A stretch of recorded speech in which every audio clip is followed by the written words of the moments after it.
오늘 우리에게 주시는 말씀은 히브리서 10장 19절로 25절 말씀입니다.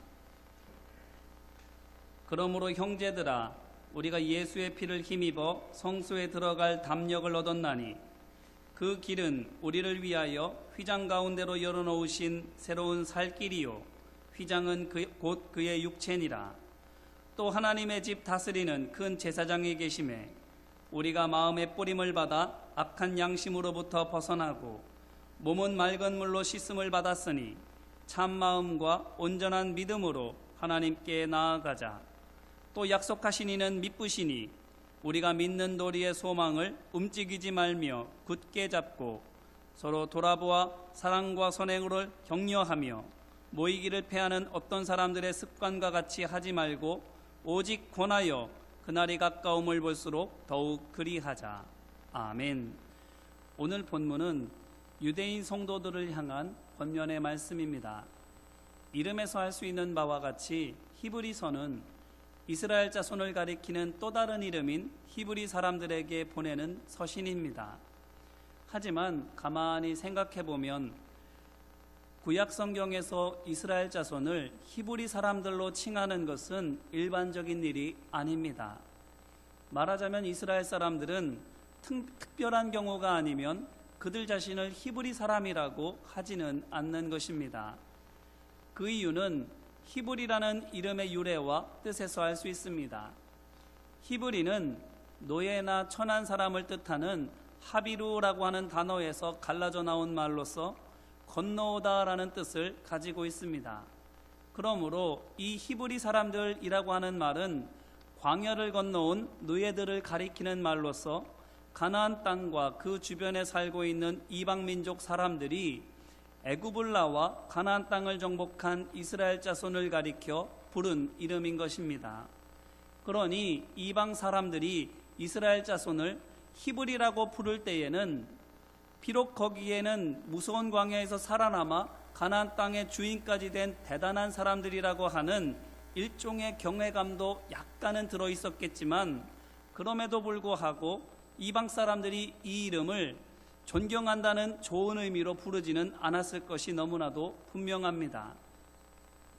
적절한 비유가 될 수 있을지는 잘 모르겠습니다만 어쩌면 이 이름은 일본 사람들이 한국 사람들을 낮추어 부를 때 쓰는 조센쟁이라는 말과 유사하지 않을까 합니다. 머리로는 나보다 열등하다고 믿어서 그래서 어떻게든 무시하고 싶은데 막상 겨루어 보면 상대하기 힘들 정도로 강한 사람들이기 때문에 일본 사람들이 스포츠 경기에서 지거나 해서 우리에게 약이 오를 때마다 이와 같이 조센징이라고 부르면서 우리를 깎아내리는 것입니다. 마찬가지로 가나안 땅과 그 주변의 이방 사람들 역시 노예이지만 강한 이스라엘 자손을 어떻게 하서든지 간에 깎아내리려는 고약한 심보로 그들을 향해서 히브리라고 불렀던 것입니다. 그렇기 때문에 우리가 우리 자신을 조센징이라고 부르지 않는 것처럼 이스라엘 자손들 역시 특별한 경우가 아니고서는 그들 스스로를 히브리라고 부르지는 않는 것입니다.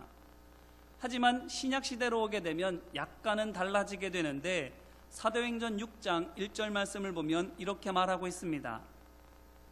헬라파 유대인들이 자기의 과부들이 매일의 구제에 빠짐으로 히브리파 사람을 원망하니. 아멘. 뿐만 아니라 사도 바울도 그 자신에 대하여 말할 때에 히브리 사람이라는 말을 씁니다. 고린도후서 11장 22절과 빌립보서 3장 5절 말씀입니다. 그들이 히브리인이냐 나도 그러하며 그들이 이스라엘인이냐 나도 그러하며 그들이 아브라함의 후손이냐 나도 그러하며. 아멘. 또한 나는 8일 만에 할례를 받고 이스라엘 족속이요 베냐민 지파요 히브리인 중에 히브리인이요 율법으로는 바리새인이요 이와 같이 말하는 것입니다. 자, 그러니 이를 통하여 우리가 무엇을 볼 수 있습니까? 구약 시대에 이방 사람들이 이스라엘 자손을 낮추어 부를 때 쓴 그 이름을 이스라엘 자손도 쓰고 있다라는 것입니다. 그런데 무엇을 위해서 쓰고 있습니까? 그것은 사도 바울이 말한 데서 알 수 있습니다. 사도 바울이 왜 자신을 히브리 사람이라고 말합니까? 고린도 후서와 빌립보서에서만 특별히 이렇게 말하고 있는데, 그가 이렇게 말하는 경우는 딱 한 가지밖에 없습니다. 바로 자신에게 호의적이지 않은 사람들을 향하여 내가 누구인지를 밝힐 때에만 이와 같이 말하고 있습니다. 곧 자신을 겸손히 낮출 때 외에는 언제나 이스라엘 사람들에 대하여서는 유대 사람들이라고 부르고 있는 것입니다. 나를 낮출 때야만 나는 히브리 사람입니다 라고 말하는 것이지요. 그러므로 히브리라고 하는 말은 어느새 자신을 낮추어 부르는 겸손의 표현이 된 것입니다. 그러므로 이를 통하여 우리가 무엇을 알 수 있습니까? 바로 히브리서의 저자가 이스라엘 자손으로서 예수님을 그리스도로 영접하여 성도가 된 사람들에게 편지하면서 이 편지의 제목을 히브리서라고 왜 지었는가에 대하여 알 수 있는 것입니다. 무엇입니까? 첫째는 그들로 하여금 너희가 전에 히브리 사람이었던 것을 기억하라고 일깨우기 위해서입니다. 말하자면 너희가 광야를 건너온 노예들인 것을 기억하라는 것입니다. 달리 말하면 이것을 어떻게 또한 말할 수 있습니까?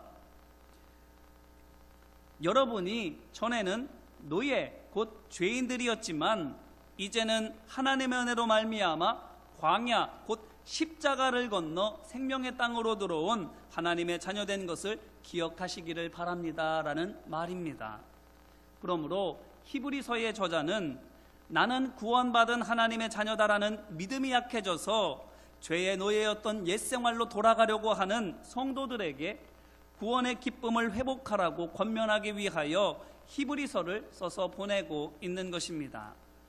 또한 둘째는 사도 바울이 스스로를 낮추어 불렀던 것처럼 성도들을 향하여 우리가 겸손해야 합니다라고 권면하기 위해서입니다. 왜냐하면 이스라엘 자손이 애굽을 나올 수 있었던 것도 그리고 광야를 건너올 수 있었던 것도 모두 전적으로 하나님의 은혜였던 것처럼 성도들이 구원받는 건 역시 자신의 노력이나 공로로 말미암은 것이 아니라 전적으로 하나님의 은혜이기 때문입니다. 그렇기 때문에 히브리서의 저자는 성도들을 향하여 우리가 히브리인입니다 라고 말함으로 말미암아 값없이 구원받은 우리가 스스로를 낮추고 겸손해야 한다고 말하고 있는 것입니다. 그러므로 이것을 통해서 무엇을 또한 우리는 볼 수 있습니까?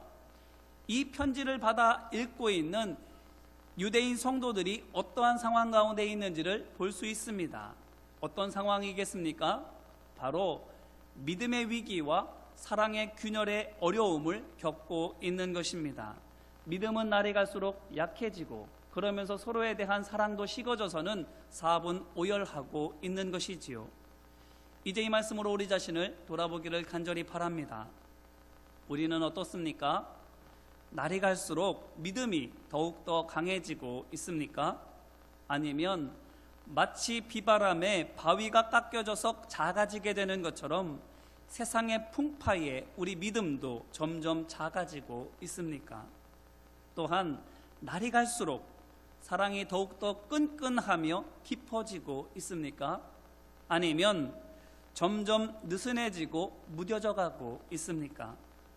바라기는 우리가 시간이 흐를수록 닳고 약해지며 소멸되어가는 세상의 이치에 매인 육의 사람들이 아니라 영원히 변함없는 하나님의 법칙으로 세상을 이기는 영의 사람들인 것을 기억하기를 주님의 이름으로 기원합니다. 그래서 우리를 통하여 이 세상에 하나님만이 진리이신 것을 널리 증거하게 되기를 소망하고 축복합니다. 그렇다면 우리는 어떻게 해야 하겠습니까? 어떻게 해야 흔들리는 믿음을 굳게 세우고 깨지고 무너지는 사랑을 다시 온전하게 붙여나갈 수 있는 것입니까? 먼저 믿음에 대해서 오늘 말씀은 이렇게 말합니다. 19절 말씀입니다. 그러므로 형제들아 우리가 예수의 피를 힘입어 성소에 들어갈 담력을 얻었나니. 아멘.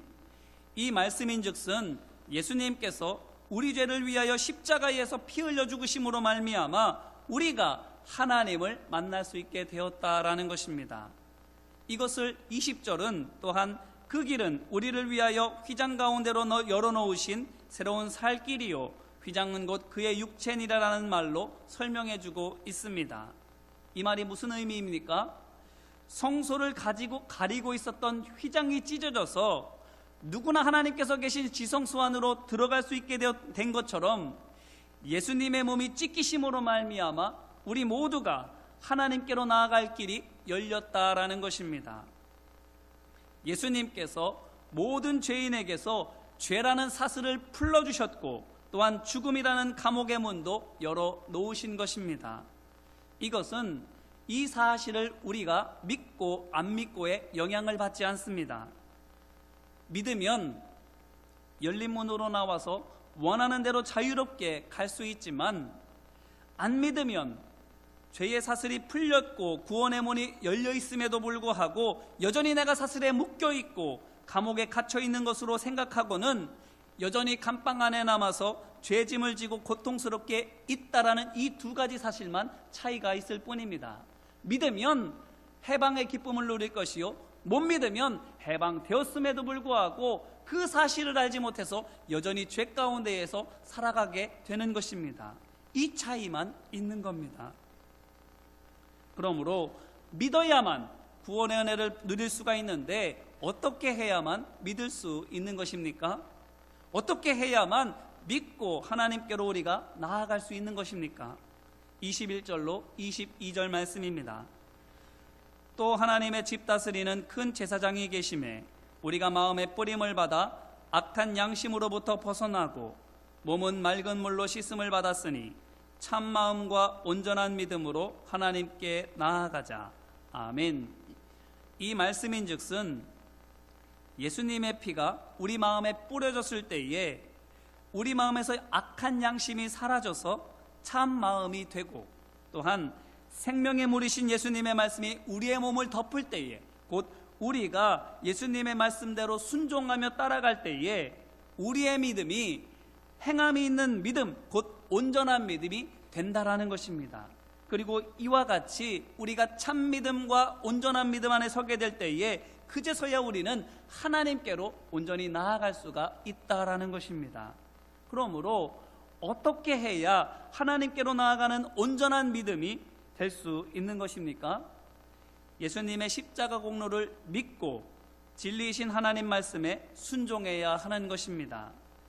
곧 입으로 믿습니다라고 고백한다고만 해서 저절로 하나님께로 가게 되는 것이 아니라 순종함으로 예수님 말씀을 따라감으로써 하나님께로 우리가 나아갈 수 있다라는 것입니다. 이 말은 곧 나는 이미 죄에서 해방되었으니 이제 죄의 감옥을 나가자라고 말하는 것으로는 부족하다라는 것입니다. 말하자면 나는 히브리 사람입니다. 곧 죽음에서 생명으로 건너온 사람입니다라고 고백하는 것만으로는 변화된 삶을 살아갈 수가 없다라는 것입니다. 그러면 어떻게 해야 한다는 것입니까? 나는 히브리 사람입니다라고 고백만 하는 것이 아니라 히브리 사람답게 일해야만 합니다. 종처럼 주인의 명령에 순종해야만 하는 것입니다. 이것이 바로 내가 히브리 사람입니다라는 것을 기억하는 의미입니다. 마태복음 21장 28절로 32절 말씀을 보게 되면 예수님께서 비유로 두 아들에 대하여 말씀하시는데 이렇게 말씀하십니다. 잘 들어보시기를 바랍니다. 그러나 너희 생각에는 어떠하냐? 어떤 사람에게 두 아들이 있는데 맏아들에게 가서 이르되 예 오늘 포도원에 가서 일하라 하니 대답하여 이르되 아버지 가겠나이다 하더니 가지 아니하고 둘째 아들에게 가서 또 그와 같이 말하니 대답하여 이르되 실소이다 하였다가 그 후에 뉘우치고 갔으니 그 둘 중에 누가 아버지의 뜻대로 하였느냐? 이르되 둘째 아들이니이다. 예수께서 그들에게 이르시되 내가 진실로 너희에게 이르노니 세리들과 창녀들이 너희보다 먼저 하나님의 나라에 들어가리라. 요한이 의의 도로 너희에게 왔거늘 너희는 그를 믿지 아니하였으되 세리와 창녀는 믿었으며 너희는 이것을 보고도 끝내 뉘우쳐 믿지 아니하였도다. 아멘. 보십시오. 어떻습니까? 이 두 아들이 다 자신이 아버지의 아들인 것을 알고 있지 않습니까? 하지만 아버지의 말을 듣고 포도원에 가서 일한 아들을 예수님께서는 뭐라고 하십니까? 믿었다고 합니다. 또한 순종하지 않은 아들에 대하여서는 뭐라고 말씀하십니까? 믿지 않았다라고 말씀하십니다. 자, 그런데 그들이 각각 누구와 같다고 또한 예수님께서 말씀하십니까? 순종한 아들은 예수님의 말씀을 듣고 순종한 세리들과 창녀들과 같고, 순종하지 않은 아들은 죄를 뉘우치지 않은 대제사장들과 백성의 장로들과 같다고 말씀하십니다. 자, 이것이 무엇을 말씀하시는 것입니까? 아들인 줄 알면서도 일하러 가지 않은 아들은 아버지의 뜻을 거스른 것이고, 그 결과가 불신의 사람들이 받는 형벌이다라는 것입니다. 앞서 말씀드린 것처럼 구원의 문이 열려 있음에도 불구하고 사망이라는 감옥을 나오지 못하는 것입니다. 그러니 세례 요한이 이스라엘 자손을 향하여 뭐라고 일갈하였습니까? 마태복음 3장 7절로 10절 말씀입니다. 요한이 많은 바리새인들과 사두개인들이 세례 베푸는 데로 오는 것을 보고 이르되, 독사의 자식들아, 누가 너희를 가르쳐 임박한 진노를 피하라 하더냐? 그러므로 회개에 합당한 열매를 맺고 속으로 아브라함이 우리 조상이라고 생각하지 말라. 내가 너희에게 이르노니 하나님이 능히 이 돌들로도 아브라함의 자손이 되게 하시리라. 아멘. 한마디로 말하면 회개에 합당한 열매를 맺으라고 합니다. 이 말인즉슨 너희가 하나님의 자녀라면 하나님 말씀에 순종해야 한다라는 것입니다. 그리고 결국 또한 무엇을 말하는 것입니까? 히브리 사람으로서 히브리 사람답게 일하라는 것입니다. 그러므로 이제 이 말씀으로 다시 한번 우리 자신을 돌아보기를 간절히 바랍니다. 우리는 어떻습니까? 우리 믿음은 왜 흔들립니까? 어쩌면 우리가 구원받았다는 것을 머리로만 알고 있고 믿음대로 행하지는 않기 때문이지는 않습니까? 못 믿어서가 아니라 그 믿음이 행함으로, 삶으로 이어지지 않기 때문이지는 않느냐라는 것입니다. 그렇다면 우리가 어떻게 해야 하겠습니까? 믿고 순종해야 하지 않겠습니까? 그러므로 바라기는 믿음으로 행하는 우리 모두가 되기를 주님의 이름으로 기원합니다. 그럴 때에, 행할 때에 믿음이 온전하게 되는 것입니다. 그리고 그 온전한 믿음으로 말미암아 우리는 하나님께로 나아갈 수가 있게 되는 것입니다. 왜 그렇습니까? 하나님께서는 행한 대로 갚아주시는 분이시기 때문입니다. 자신의 도시락을 내어드린 어린아이를 생각해 보시기를 바랍니다. 내어드렸을 때에 기적의 주인공이 되었습니다. 또한 풍랑이는 호수 위를 걸어오시는 예수님을 바라보고 있는 제자들을 생각해 보시기를 바랍니다. 그들 중에서 누가 물 위를 걸을 수 있었습니까? 예수님을 믿고 배 밖으로 발을 디뎠던 베드로입니다. 믿음을 행동으로 옮길 때에 하나님의 능력을 체험할 수 있었던 것입니다. 이와 같이 성경에 나오는 기적의 주인공들은 모두 다 믿는다라고 말하기만 한 사람들이 아닙니다. 믿음을 실천한 사람들입니다. 그런 까닭에 오늘 말씀 23절에서도 또한 뭐라고 말하고 있습니까? 23절 말씀입니다. 또 약속하신 이는 미쁘시니 우리가 믿는 도리의 소망을 움직이지 말며 굳게 잡고. 아멘. 뭐라고 말하는 것입니까? 우리 하나님께서는 신실하신 분이시니, 우리가 얼마든지 믿고 따를 수 있는 미쁘신 분이시니 염려하지 말고 믿고 따라가라 하는 것입니다. 그러므로 오늘 우리가 행함이 있는 믿음으로 구원의 능력을 경험하게 되기를 주님의 이름으로 기원합니다. 한 걸음 더 나아가서 온전한 믿음으로 세워짐으로 말미암아 믿음의 위기 가운데에 있는 우리 믿음의 형제자매들을 붙들어주고 그들을 바로 세워주게 되기를 소망하고 축복합니다. 그러면 다음으로 어떻게 해야 우리는 또한 사랑의 위기를 극복할 수 있습니까? 이어지는 24절로 25절입니다. 서로 돌아보아 사랑과 선행을 격려하며 모이기를 피하는 어떤 사람들의 습관과 같이 하지 말고 오직 권하여 그날이 가까움을 볼수록 더욱 그리하자. 아멘. 어떻게 하라는 것입니까? 믿고 행하되 서로 사랑하고 선을 베풀어주며 할 수만 있는 대로 힘써 함께 하라는 것입니다. 자, 그런데 이렇게 사랑하고 돌봐주며 연합하려면 무엇이 필요합니까?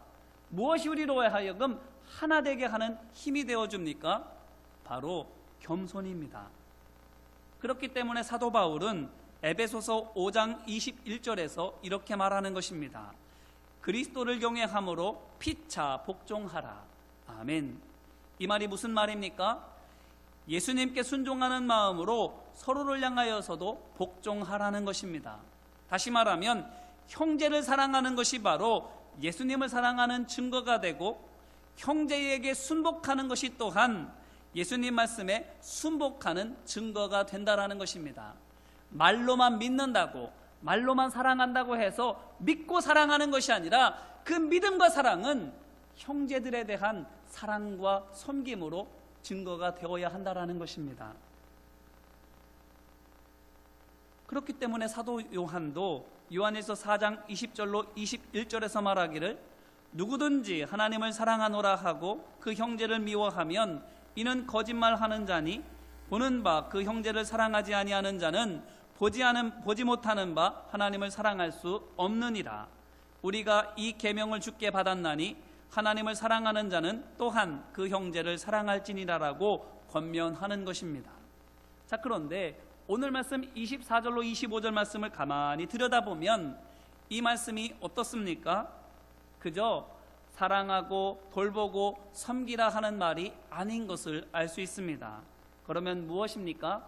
다시 한번 읽어드리겠습니다.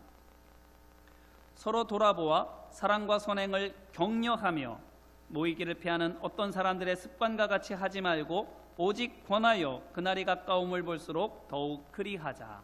아멘. 어떻습니까?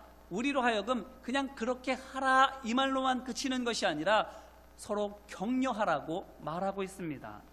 바로 모이기를 피하는 사람들, 곧 안식일에 모이면 됐지 다른 날에는 뭐하러 더 모이느냐고 핀잔 주는 유대교인들처럼 하지 말고 할 수만 있는 대로 서로에게 더 많이 모이자고, 더 많이 함께 하자고 권면하고 격려하라고 말하고 있는 것입니다.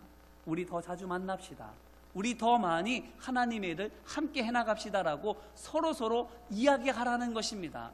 혼자서만 하는 것이 아니라 함께 하자고 권면하고 함께 할 수 있도록 그러한 일들을 많이 서로에게 권하라고 당부하고 있는 것입니다. 그러니 이것이 무엇을 말하는 것입니까? 오지 마세요. 저는 당신과 함께하기 싫습니다. 이렇게 말하면서 사랑의 불을 끄는 사람이 되지 말라는 것입니다. 오히려 오십시오. 저와 함께 합시다. 하나님의 일이 있는데 제가 돌봐드릴 테니까 같이 일을 해나갑시다라고 사랑을 전할 일 또한 섬김의 기회를 찾고 만들어서 사랑의 물길이 더욱더 활활 타오르도록 해주는 사람이 되어야 한다는 것입니다. 그런데 이 일을 날이 갈수록 어떻게 해야 한다고 말하고 있습니까? 그날이 가까움을 볼수록 더욱 그리하자고 말하고 있습니다. 예수님께서 다시 오실 날이 가까워지고 있다는 것을 알면 할수록, 하나님의 뜻이 이루어지고 있다는 것을 확신하면 확신할수록 더욱더 간절한 마음으로 사랑과 돌봄을 권하고 함께 힘쓰라는 것입니다. 왜 그렇습니까? 세상의 끝이 다가올수록 하나님의 뜻이 성취되기 바로 직전에 어떤 일이 있기 때문입니까? 마태복음 24장 10절로 12절입니다. 그때에 많은 사람이 실족하게 되어 서로 잡아주고 서로 미워하겠으며 거짓 선지자가 많이 일어나 많은 사람을 미혹하겠으며 불법이 성함으로 많은 사람의 사랑이 식어지리라. 아멘. 죄와 불법이 만연해서 사람들이 서로 사랑하지 못하는 지경이 되기 때문입니다. 동이 터오기 전에 어둠이 더 짙어지지 않습니까? 이와 같이 하나님의 때가 이를 때에는 그 바로 직전에는 어둠이, 죄의 권세가 더욱 강하게 느껴지게 되는 것입니다. 그러니 이때를 버티고 견디려면 어떻게 해야 하는 것입니까? 더 사랑하고 더 섬겨야만 하는 것입니다. 자, 그런데 그러려면 무엇이 있어야 한다라고 하는 것입니까? 앞서 말씀드린 것처럼 겸손이 있어야 한다라는 것입니다. 그렇기 때문에 예수님께서도 제자들에게 너희 중에 누구든지 크고자 하는 자는 너희를 섬기는 자가 되고 너희 중에 누구든지 으뜸이 되고자 하는 자는 너희의 종이 되어야 하리라고 말씀하신 것입니다. 그러면 어떻게 할 때에 우리가 겸손해질 수 있다고 오늘 본문은 우리에게 말해주는 것입니까? 우리 자신이 히브리 사람인 것을 깨달을 때입니다. 우리가 어떤 자격이나 공로를 세웠기 때문에 구원받은 것이 아니라 온전히 하나님의 은혜로 값없이 구원받았다라는 것을 알 때인 것입니다. 내가 자격이 없으니 어떻습니까? 다른 사람의 자격에 대하여 시비 걸 수 없습니다. 내게 공로가 없으니 또한 어떻습니까? 다른 사람에게 공로를 요구할 수 없습니다. 그러면 어떻게 할 수밖에 없습니까? 그저 연약하고 부족한 사람들끼리 서로 겸손히 도움을 주고받으면서 함께 하나님의 일을 이루어갈 수밖에 방법이 없는 것입니다. 이제 이 말씀으로 다시 한번 우리 자신을 돌아보기를 간절히 바랍니다. 우리는 어떻습니까? 하나님의 때가 가까워지고 있다고 믿습니까? 하나님께서 성취하실 약속이 이제 코앞에 다가왔다고 확신하고 있습니까? 그래서 오늘 말씀에 있는 것처럼 우리 곁에 누가 떨어져 있는지를 돌아보면서 이리로 오라고 불러주고 있고 함께 하자고 손잡아주며 함께 하기를 힘쓰고 있습니까? 베드로전서 5장 8절 말씀을 보게 되면 우리의 대적인 마귀가 우는 사자와 같이 두루다니면서 삼킬 자를 찾고 있다고 말하고 있습니다. 이처럼 하나님의 뜻이 성취되기 직전에는 어둠이 더욱더 깊어지게 되는데 이로 말미암아 믿음이 흔들리고 사랑이 식어져서 우리 곁을 떠나서 사자밥이 되는 성도들이 있지는 않는지 우리가 찾고 지키고 돌보고 있습니까?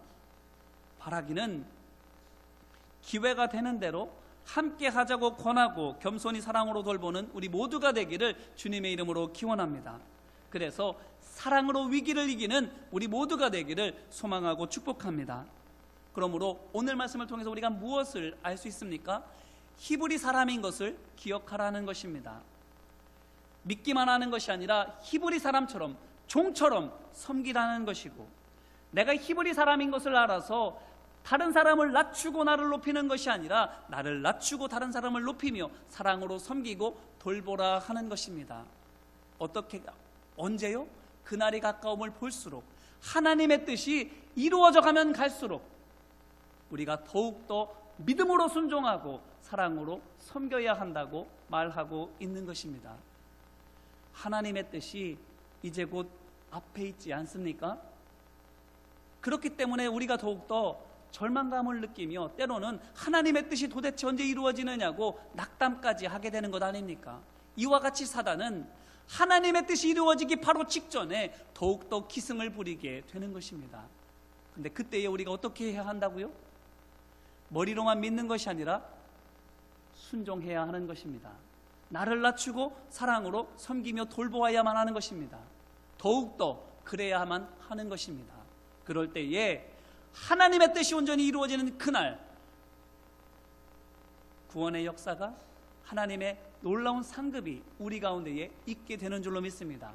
이와 같은 은혜와 능력과 평강을 얻는 우리 모두가 되기를 주님의 이름으로 축원합니다.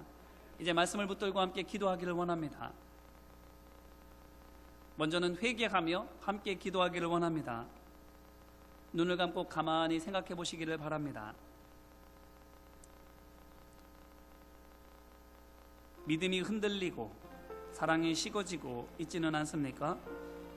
머리로는 내가 구원받았다라는 것도 알고 가슴으로는 이 사람들이 내 믿음의 형제자매들, 내 믿음의 가족들이라는 것을 알고 있지만 말씀에 순종하지 않고 사랑으로 섬기지 못하고 있지는 않습니까?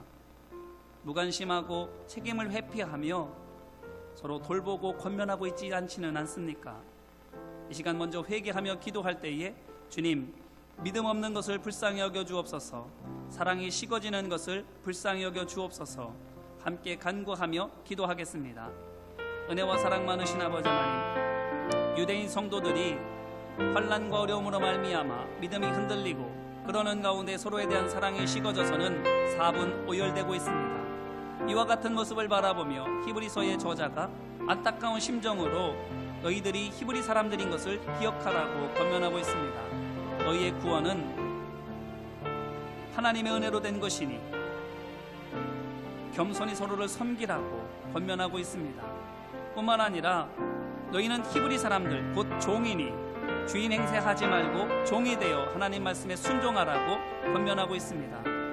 이와 같이 우리가 히브리 사람 되었는데 죽음에서 생명으로 저주에서 하나님의 은혜로 건너간 하나님의 사람들이 되었는데 우리가 히브리 사람들인 것을 잊어버리고 믿음이 흔들리고 사랑이 식어가고 있지는 않습니까?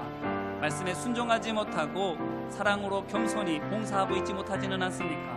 주님, 우리를 불쌍히 여겨 주시옵소서.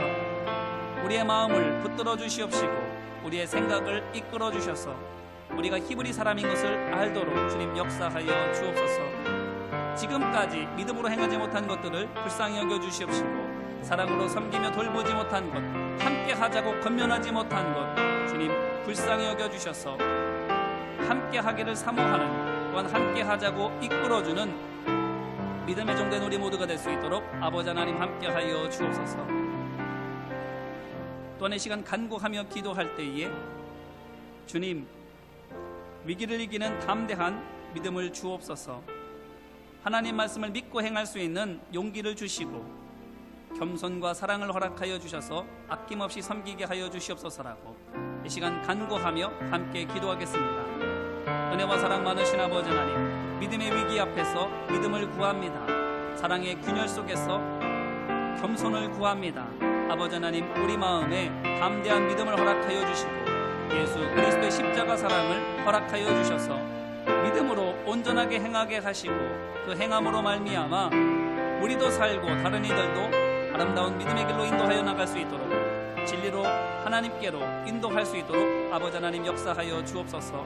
또한 예수님의 사랑이 우리 마음에 풍성하여져서 겸손으로 서로 섬기게 하여 주시고 돌봄으로 말미암아 한 사람도 우는 사자와 같이 삼킬자를 두고 찾아다니는 사단 마귀에 밥이 되지 않도록 지키게 하여 주옵소서. 함께하고 돌보고 사랑으로 연합함으로 말미암아 함께 하나님의 뜻을 이루고 풍성한 믿음의 열매를 거두는 우리 모두가 될 수 있도록 아버지 하나님 인도하여 주옵소서.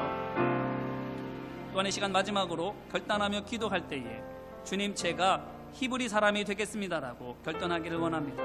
주님, 제가 종이니 하나님 말씀에 종처럼 섬기겠습니다라고 결단하고, 또한 제가 히브리 사람이니 주님, 제가 겸손히 사랑하며 섬기겠습니다라고 결단하며 이 시간 함께 기도하겠습니다. 은혜와 사랑 많으신 아버지 하나님, 우리로 하여금 히브리 사람이라고 말씀하십니다.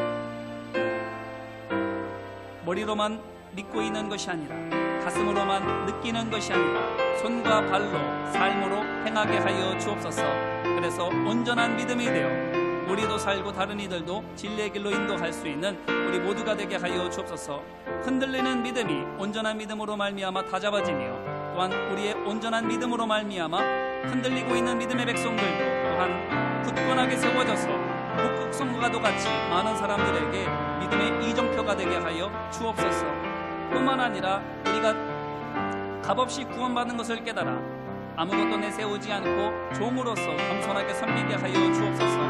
내세울 것이 아무것도 없는 무익한 종들입니다. 아버지 하나님, 자랑하지 않고 교만하지 않고 겸손히 사랑으로 섬길 수 있도록 아버지 하나님 함께하여 주옵소서.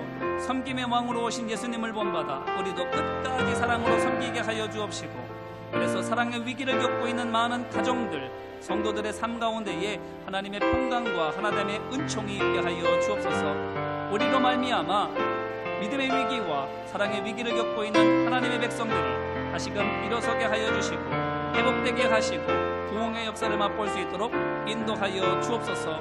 우리 안에 믿음이 더욱더 풍성해지게 하여 주시고 사랑이 더욱더 아름답게 뻗어가게 하여 주옵소서. 그래서 주님이 오시는 그날에 하나님의 뜻이 온전히 이루어지는 그날까지 더욱더 풍성하게 열매 맺는 우리 모두가 될 수 있도록 아버지 하나님 함께하여 주시옵소서. 주님 인도하시고 역사하여 주옵소서. 은혜와 사랑 많으신 아버지 하나님 감사합니다. 우리가 누구인지를 몰라서 때때로 교만하게 굴고 또한 말씀에 순종하지 못하고 주인처럼 하려고 할 때가 많이 있었습니다. 주님, 우리가 누구인지를 알려주셔서 감사드립니다. 종처럼 섬기게 하여 주시고 겸손히 사랑하게 하여 주옵소서.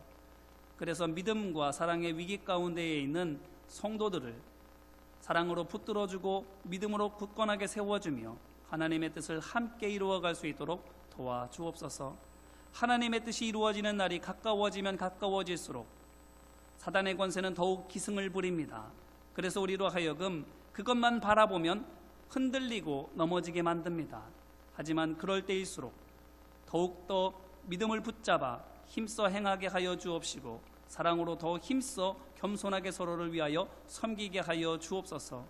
더 뜨겁게 사랑하고 더 힘써 행함으로 말미암아 하나님의 뜻이 이루어지는 그날까지 풍성한 열매를 이어가는 우리 모두가 될 수 있도록 역사하여 주시고 하나님 뜻이 이루어지는 그때에 잘했다 칭찬받는 충성된 종 되도록 아버지 하나님 함께하여 주시옵소서.